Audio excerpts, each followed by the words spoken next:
What's up, agents, and welcome back to another division video. We are live on the year 8 season 1 PTS. Don't forget to like, share, comment and subscribe.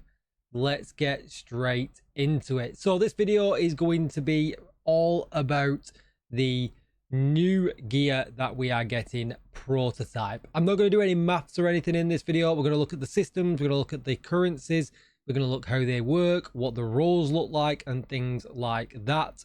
And there'll be many videos over the weekend. I feel like I need to make a better judgment call with some maths, see what it's like playing escalation to get the actual gear to drop, to get some of the upgrades and things like that before I can make a even bigger statement about my thoughts on the whole system. But first of all, let's take a bit of a look at what it all actually looks like. So when you go into your new menus, or your original menus, you've got a brand new one called the Proto Lab. And if you go into that, it basically lists everything that you've got level 30 expertise and completely maxed out.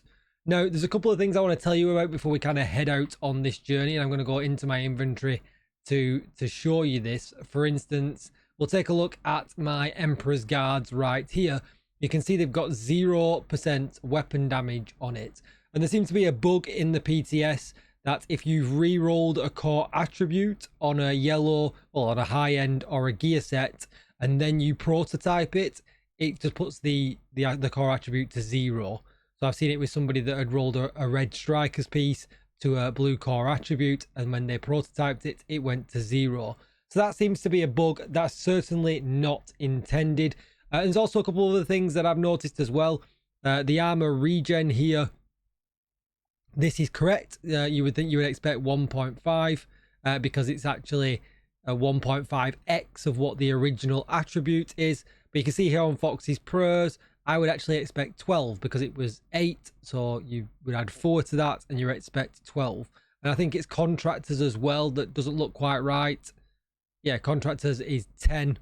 And I think I would expect that to be 14, if I remember right. Anyway, but yeah, again, I don't expect that to be right.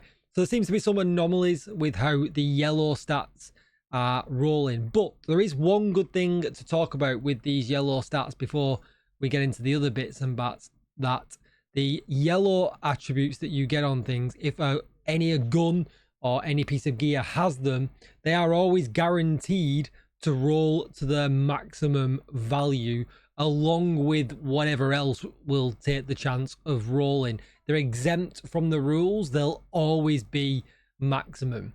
So for instance, bringing a lot more value back to Contractor's Gloves, because it means, for instance, here you look at this one, I've got maximum roll to what we did have of 12% critical hit damage. The yellow attribute should have gone 1.5x. It hasn't, but it should have. And then the weapon damage did roll as well, because we're guaranteed either the critical hit damage or the weapon damage would go to 100%, with a small chance then of the next attribute also doing that as well. So that's one thing that you'll find, that these pieces that have the yellow stats on will actually be a little bit easier to get some value from. So that's going to be interesting to see what combinations people will come up with, because obviously we know we're always going to get 2 max rolls. So putting Contractors in like this, buffed up with the correct values, is it going to outdo Overdogs? Certainly interested to do the maths on that, when you consider that this is also going to get an augment as well. So yeah, some good in-depth thinking to think about there as well. So I tell you what we'll do first of all is we'll press M, we'll go to the Proto Lab. Let's find a gun. So we've got my shield splinterer here that is level 30 expertise. So you can see it looks exactly as you would think it would look. We've got assault rifle damage capped out, we've got health damage capped out, and we've got damage to target out of cover capped out. Talents are not affected, so that is important to mention. But if this was maybe a regular gun, like, I don't know if I got another gun in here we can do. For instance, my nope, not my Dark Winter. Hey, like the GR9. If I do prototype this at this point, the talent will forever be steady-handed. So you've got to be careful what you prototype, that you're happy with it stats forever, because the only thing you're going to be able to change afterwards is the actual augment itself. So just be careful with that. And that same applies with chests and backpacks as well. Once you prototype them, they forever stay in them stats that you get. You can't change the talent, and you'll only able to be able to change the augment. So let's upgrade this to prototype. So you can see it's going to cost you 1 core, and these cores come from deconstructing prototype gear. And you might say, well, Tickle, how do I get prototype gear to get the cores in the first place? Then you have to go and play escalations to get a rare drop, to then decide if you want it or not. If you don't, rip it, and then you'll be able to get yourself some prototype. So let's see what we get here. Let's see how lucky we get. So we got the augment here, one that I would probably never want. This is the worst luck ever. Increases the grenade radius and damage by 12.5%. But if we scroll down, you can see here, again, this is probably what I would not want to happen, but I had damage to target out of cover. Although, yeah, it's a good boost. I think I'm probably going to lean towards wanting the assault rifle damage here to max out. But you can see here that actually the attribute maxed out. These stay at the maximum values that they were on my previous piece of gear, but we get an extra one here that is maxed out, and Perfect Optimist just stays the same. Now, if I come out of this menu now, and we go into here, and we go to the shield splinter, it gets this nice fancy new animation that you can see on the top here and here. You can see we've got the augment level, so basically what you have to do is go and kill things and level that up, and when you do, you can level that up 10 times to get to the max. But if you change the augment on it, you lose that progression, so that is also important to think about. But now if you go into this, so on PC you press M, we get a chance to roll that augment and potentially get rid of it, because we don't want it. I don't want anything to do with grenade damage. That is rubbish. And this is also the same screen that you would use if it came to leveling it up.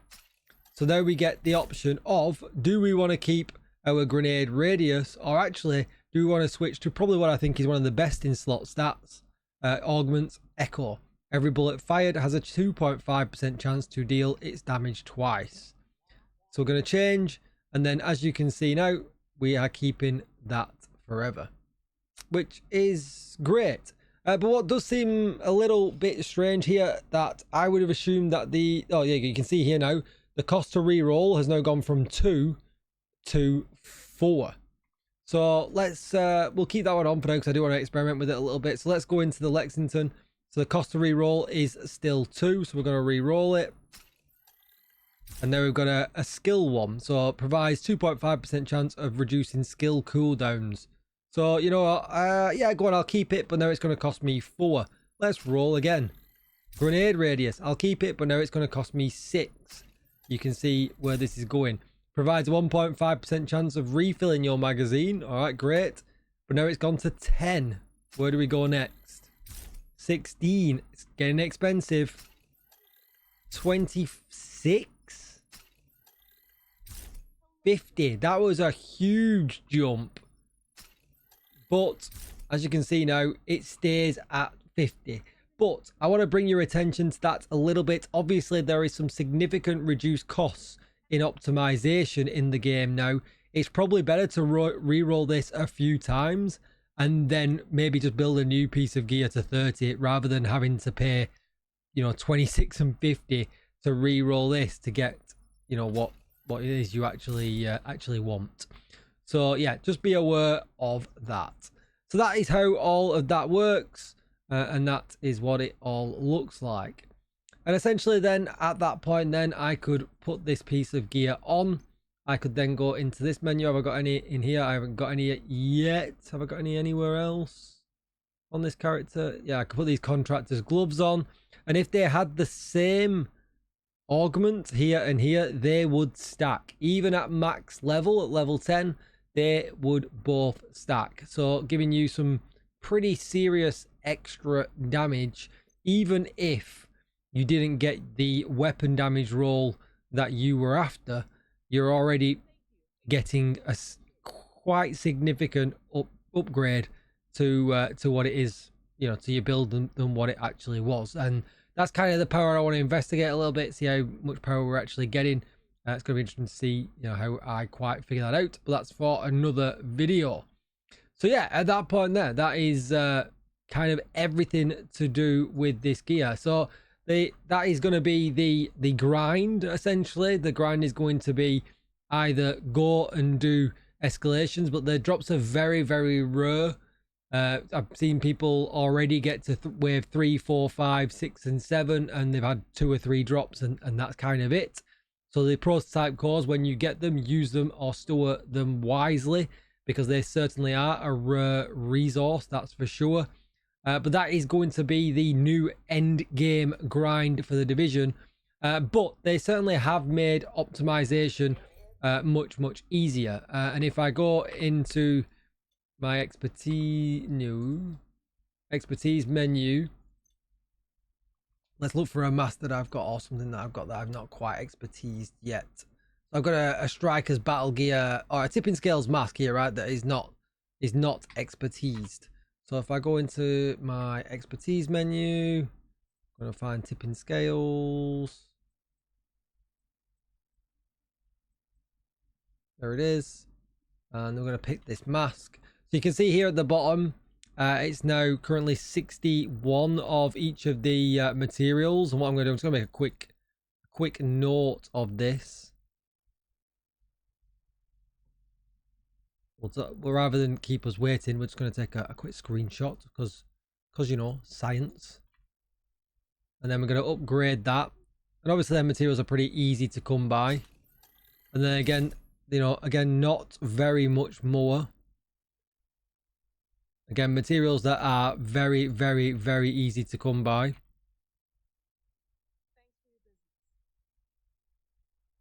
And if we upgrade it again. And I'm probably going to stop doing this because it's going to take forever, and it's probably worthy of its own video of when I gather up what the new costs are. But by the time you get to expertise 17, it only needs 3 exotic components.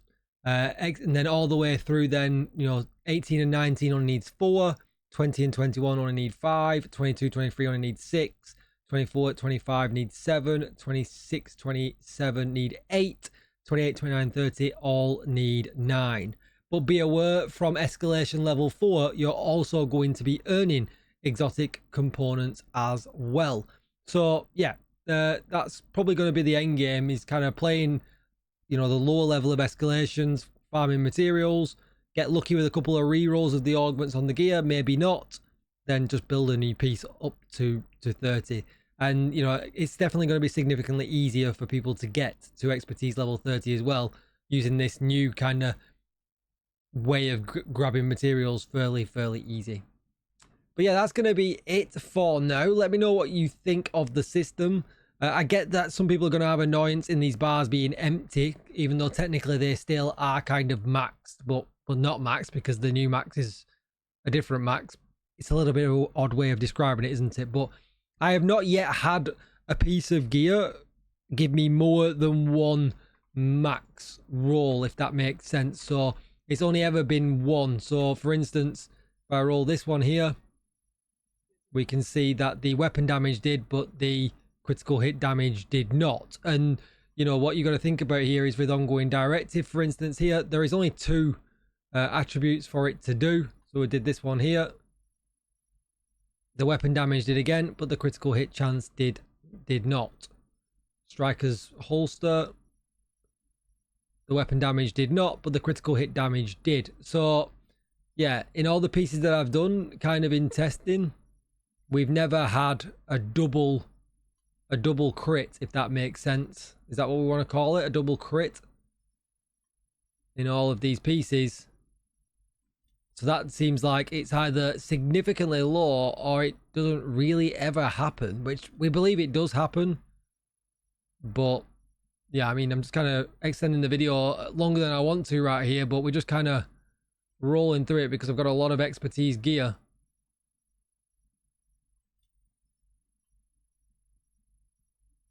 You know, how many pieces is it really going to take to get that double crit? And it looks like the answer is a lot. Oh, there we go. Oh, and the striker's harness as well. Now, obviously, I would not have wanted crit chance. I would have had that rolled as crit damage. But, so it does happen. maybe 15, 20 pieces in, it's finally happened. But that would then, you know, as long as I had critical hit damage when I did that, this would then be a keeper. So yeah, it does happen. It's just low chance. So anyway, that's going to be it for the video. Let me know what your thoughts are. What are your initial thoughts of the new grind is down below in the comments. I look forward to reading that. I'll reply to as many of them as I possibly can. But as always, agents, I will see you in the next one. Bye bye.